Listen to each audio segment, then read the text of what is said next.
제목. 암을 굶겨서 죽이는 방법은 안전하다. 야외 세미나를 하고 있다. 커다란 나무 아래에서 선선한 바람이 기분 좋게 불어오고 있다. 모두들 밝게 즐겁게 대화를 한다. 박사님, 단식이나 식물성 케톤식이 암을 치료할 수 있다는 말이 있어요. 정말 가능한 건가요? 단식과 식물성 케톤식이 암을 자연 치유할 수 있다고 합니다. 왜냐하면 암은 미토콘드리아가 고장나서 지질을 에너지원으로 사용할 수 없기 때문이에요. 암은 기본적으로 세포질의 해당 과정만 가능하고 이것은 탄수화물만 가능하다고 합니다. 이걸 좀 더 자세히 설명을 들을 수 있을까요? 좋은 질문이에요. 사람들이 암을 무조건 화학치료나 수술로만 다스려야 한다고 생각하지만 사실 암세포의 대사 방식만 잘 이해하면 굶겨 죽이는 전략도 과학적 연구에 의하면 가능해요. 이것은 완전히 새로운 건 아니에요. 핵심은 암세포의 에너지 대사 방식에 있어요. 굶겨 죽인다고요? 어떻게요? 암세포는 에너지를 얻는 방식이 일반 세포와 달라요. 우리가 섭취한 음식은 세포 안에서 에너지원으로 바뀌는데 대부분의 정상세포는 미토콘드리아라는 에너지 발전소를 이용해서 지방, 포도당, 그리고 케톤체까지 자유롭게 태울 수 있어요. 그런데 암세포는 대부분 미토콘드리아가 고장 나 있어. 그러니까 지방이나 케톤체라는 연료는 못 쓰고 오직 포도당, 즉 탄수화물만 연료로 쓸 수 있지요. 대부분의 정상세포는 미토콘드리아에서 지방, 포도당, 케톤체를 에너지원으로 써요. 하지만 암세포는 미토콘드리아가 손상되어 지질이나 케톤체를 에너지원으로 제대로 못 써요. 그러면 암세포는 에너지를 어떻게 얻죠? 주로 세포질에서 일어나는 해당 작용, 즉 해당 과정 글리콜리시스만 사용해요. 이것은 오직 포도당, 즉 탄수화물만 사용할 수 있어요. 이걸 워버그 효과 워버그 에펙트라고 해요. 아, 그래서 암세포는 탄수화물에 의존적이군요. 맞아요. 단식이나 식물성 케톤식을 하면 혈당이 내려가고 인슐린도 줄어들죠. 대신 케톤체가 올라가요. 정상세포는 이걸 잘 활용하지만 암세포는 미토콘드리아가 망가져서 케톤체를 쓸 수 없어요. 결과적으로 에너지 부족에 빠져 자멸하거나 증식을 멈춰요. 그럼 식물성 케톤식은 암세포만 굶기고 정상세포는 살리는 방식이네요. 정확히 말했어요. 특히 식물성 케톤식은 항산화물질과 식물 영양소도 풍부해서 면역도 도와줘요. 단식과 병행하면 암세포의 스트레스를 극대화할 수 있죠. 마치 고장난 자동차가 고급 휘발유나 경유는 못 쓰고 값싼 연료만 간신히 사용하는 느낌이네요. 아주 정확한 비유예요. 그리고 그 포도당을 세포질에서 해당 작용 글리콜리시스라는 과정으로 처리해요. 이 과정은 효율이 매우 낮아요. 예를 들어 뗏목을 타고 노를 저어서 강을 건너는 것과 같지요. 반면 미토콘드리아는 고속전철 같은 거야. 같은 연료로 훨씬 더 많은 에너지를 뽑아낼 수 있지요. 그런데 암세포는 왜 그렇게 비효율적인 방법만 쓰는 걸까요? 이건 바로 워버그 효과 워버그 에펙트라고 해요. 독일의 오토 워버그 박사가 1930년대에 발견한 이론인데 암세포는 산소가 있어도 해당 작용만 고집해요. 원래는 산소가 있으면 미토콘드리아를 써야 효율적인데 암세포는 미토콘드리아 기능이 망가졌기 때문에 어쩔 수 없이 포도당만 쓰는 상태예요. 이건 마치 고장난 에어컨이 아무리 전기가 들어와도 냉풍을 못 내보내는 것과 비슷해요. 그러니까 암세포는 일부러 비효율적인 방법을 쓰는 게 아니고 먼저 환경이 암세포가 자랄 수밖에 없는 환경을 만들어주니까 생존하려고 암세포가 된 거예요. 암세포가 되는 환경이라니요? 암세포는 산소를 이용할 수 없다고 했지요. 그러니까 산소 공급을 잘 못해주는 환경을 만들 경우가 많아요. 혈관이 막혀 있다든지, 몸에 노폐물이 많다든지, 아니면 탄수화물을 과다 섭취하고 필수적인 지질이나 단백질 공급을 잘 안 해주었다든지. 그게 만성화가 되면 서서히 암세포로 변화하는 거예요. 대부분의 경우 암세포는 10년 전부터 서서히 자라다가 10년 정도 지나면 발견이 된다고 해요. 물론 요즘엔 급속히 자라는 암들도 많이 발견되고 있긴 해요. 그럼 우리가 단식하거나 탄수화물을 줄이면 어떻게 되는 거죠? 바로 그게 핵심이에요. 단식을 하거나 식물성 케톤식을 하면 우리 몸은 탄수화물 대신 지방을 태워서 케톤체라는 연료를 만들어요. 이 케톤체는 정상세포에게는 훌륭한 에너지원이지만 암세포는 이걸 거의 못 써요. 결과적으로 암세포는 굶주리게 되는 거지요. 와, 그러면 케톤체는 암세포를 죽이는 선별폭탄 같은 건가요? 좋은 비유예요. 마치 마을에 두 종류의 주민이 사는 거예요. 하나는 무엇이든 잘 먹고 튼튼하게 일하는 주민 즉 정상세포가 있고 다른 하나는 오직 설탕만 주면 움직이는 주민, 즉 암세포가 있어요. 그런데 설탕 공급을 끊고 대신 견과류나 콩에 풍부한 식물성 지방을 에너지를 줘버리면 누가 살아남겠어요? 설탕만 찾는 주민은 굶어 죽겠네요. 바로 그거예요. 단식이나 식물성 케톤식은 혈당을 낮추고 인슐린 분비를 줄여요. 동시에 케톤체를 올려서 정상세포는 더 튼튼해지고 암세포는 약해져요. 일부 연구에선 케톤체가 암세포 자멸 아포프토시스를 유도하는 작용도 있어요. 근데 식물성 케톤식은 동물성보다 더 좋은 건가요? 그건 매우 중요한 질문이에요. 식물성 케톤식은 고기 대신 들깨, 피칸, 호두, 콩, 아보카도, 들기름, 견과류, 작과 같은 종실류 등을 쓰지요. 이 식물성 지방은 항산화 물질과 식물 영양소인 파이토케미컬이 풍부해요. 이는 암세포 주위의 염증과 산화 스트레스를 줄여줘요. 빠질 수 없는 건 식물의 풍부한 섬유소가 암세포가 죽을 때 방출하는 독소를 재빨리 해독시켜준다는 거예요. 노폐물과 독소를 흡착해서 배설시켜주지요. 만약 섬유소가 부족하거나 결핍되면 독소는 다시 인체혈관으로 들어가고 이를 장간순환이라고 해요. 즉, 식물성 케톤식은 한편으론 암세포를 굶기고 다른 한편으론 정상세포는 보호해주는 이중 방어 전략이네요. 게다가 암세포가 죽을 때 방출하는 독소도 제거해주고. 딱 맞았어요. 게다가 단식은 자가포식, 오토파지 기구를 활성화시켜요. 이는 세포 안의 쓰레기를 정리해주는 청소 시스템이지요. 암세포도 스트레스를 받고 자가 파괴되기 쉬운 환경이 되지요. 단식이랑 식물성 케톤식을 같이 하면 효과가 배가 되겠네요? 맞아요.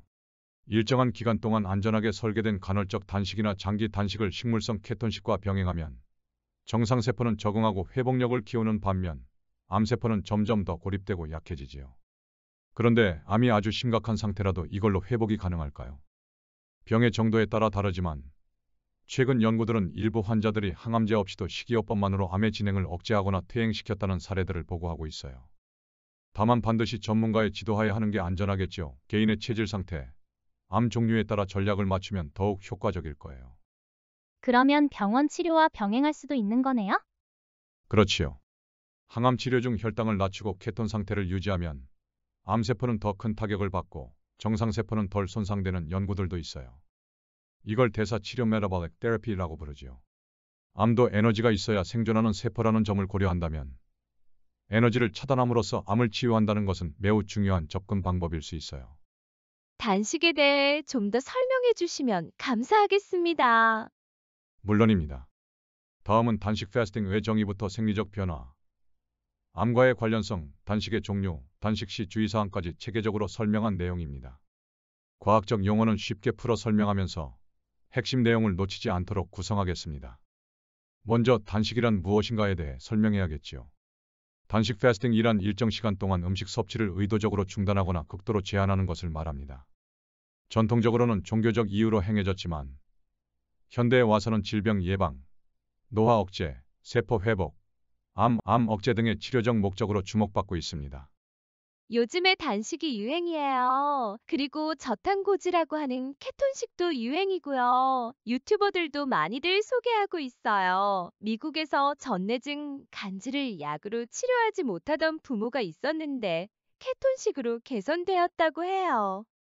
그래서 그 부모가 케톤식 연구재단을 만들었고요. 이후부터 미국에서 케톤식이 엄청 많이 알려지게 되었어요. 네, 케톤식과 함께 단식에 대해서도 관심이 증가하고 있습니다. 단식 시 인체에서 일어나는 변화는 무엇인가요? 네. 단식은 단순히 굶는 것이 아닙니다. 단식이 시작되면 인체는 다음과 같은 단계적 생리 변화를 겪습니다. 0-12시간 사이에는 아직 혈당을 에너지원으로 사용 포도당 소비 단계합니다. 그리고 이어서 단식을 한 지 12-24시간에서는 혈당이 감소하면서 간에 글리코겐을 분해하여 포도당으로 이용하기 시작합니다. 24-48시간에는 간에 글리코겐 고갈되죠.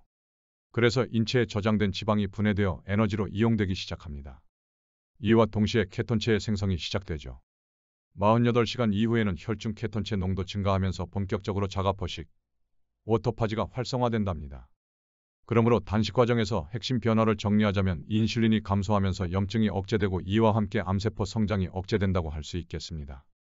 그리고 케톤체가 생성되면서 뇌와 세포에 대체 에너지 제공하게 됩니다.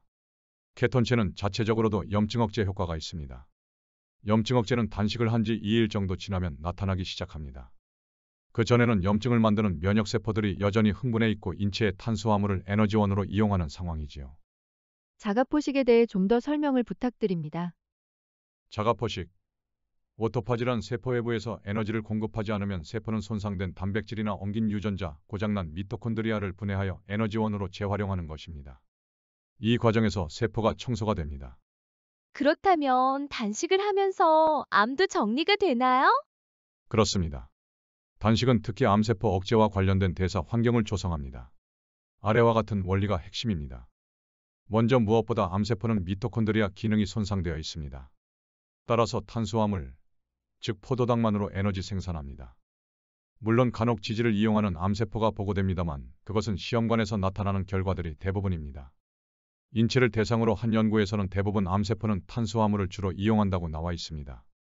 그리고 지질을 이용할 수도 있는 경우는 암세포마다 미토콘드리아의 손상 수준이 제각기 다르기 때문입니다.